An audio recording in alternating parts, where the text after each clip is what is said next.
नमस्कार, मैं पंकज प्रसून।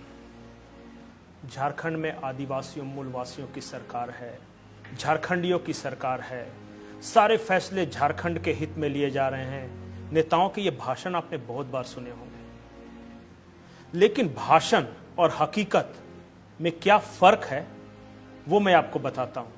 आप झारखंड के बड़े शहरों से थोड़ी दूर किसी भी गांव में चले जाइए और किसी भी नौजवान से आप बात कर लीजिए कि उनके लिए आज की तारीख में सबसे बड़ा मुद्दा क्या है।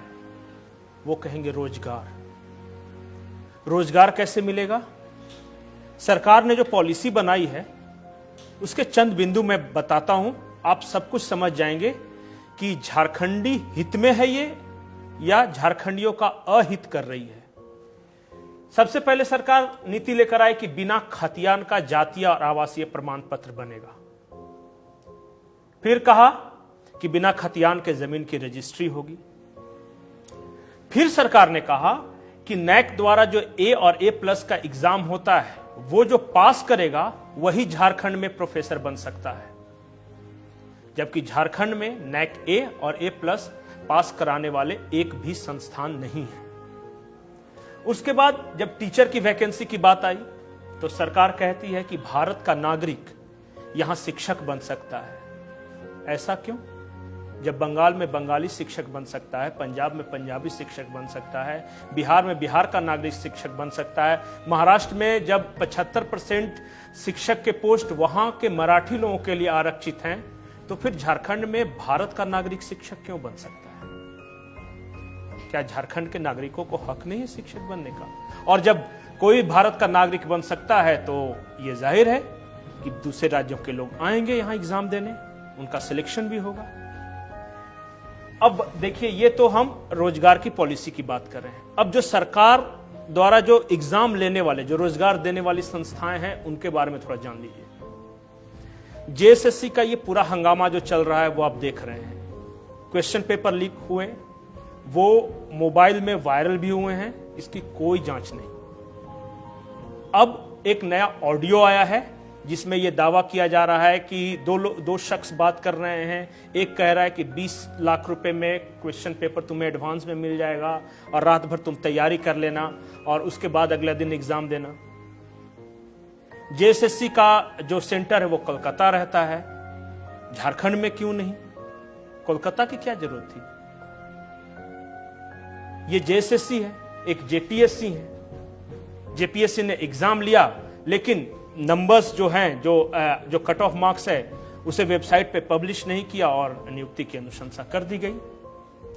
कैटेगरी वाइज भी पब्लिश नहीं हुआ। ये है नीति, और ये है झारखंड के हित में नीति। आप लाख नारे लगाते रहे 1932 का खतियान, भाषा के मुद्दे पर, लेकिन जो सरकार नीति बनाएगी उसी के आधार पर सब कुछ होना है ना।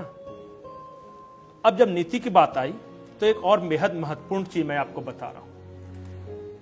अभी 2 दिन पहले RBI की एक रिपोर्ट आई है, और इस रिपोर्ट की माने तो जो 5 राज्य जिन पर सबसे ज्यादा कर्ज है उसमें झारखंड है।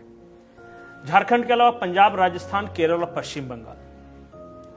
पिछले साल मैं 2020-21 की बात कर रहा हूं, झारखंड पे जो कर्ज चढ़ा था वो भारत में ये 7वें स्थान पर था, और अब ये टॉप 5 में आ चुका है, 3रे स्थान पर है। बेरोजगारी की बात करें तो झारखंड बेरोजगारी में टॉप 3 राज्यों में शुमार है। ये नीति है, हम जिस दिशा में बढ़ रहे हैं। RBI की रिपोर्ट तो साफ कहती है कि आप इनकम कम बढ़ा रहे हैं और खर्च ज्यादा कर रहे हैं। क्या आपको झारखंड के हालात पे रोना नहीं आता? ये जो नेता है ना, वो शिगुफा छोड़ते हैं। जगन्नाथ महतो ने आज कोई बयान दे दिया, एक जयराम महतो हैं, वो एक आंदोलन को लेकर आगे बढ़ गए, फिर कोई पार्टी का कुछ नेता बोल दिया, हम सब उलझ जाते हैं। हम नीति की बात नहीं करते, हम नेताओं के भाषण की बात करते हैं कि किसने क्या कहा है, जबकि बात होनी चाहिए नीति की। मैं शिक्षा से जुड़े एक बड़े अधिकारी से बात कर रहा था, उनका नाम लेना उचित नहीं होगा, उनसे मैंने पूछा कि सर क्या सचमुच झारखंड में 56,000 शिक्षकों की बहाली होगी, क्योंकि शिक्षा मंत्री तो यह दावा कर रहे हैं। उन्होंने हंसते हुए कहा, बहाली निकल भी जाए पर क्या किसी को नौकरी मिलेगी, और क्या बिना कोर्ट गए हुए ये एग्जाम संपन्न होगा? संपन्न होगा तो कोई कोर्ट नहीं जाएगा, इसकी गारंटी है। मैंने कहा ऐसा क्यों?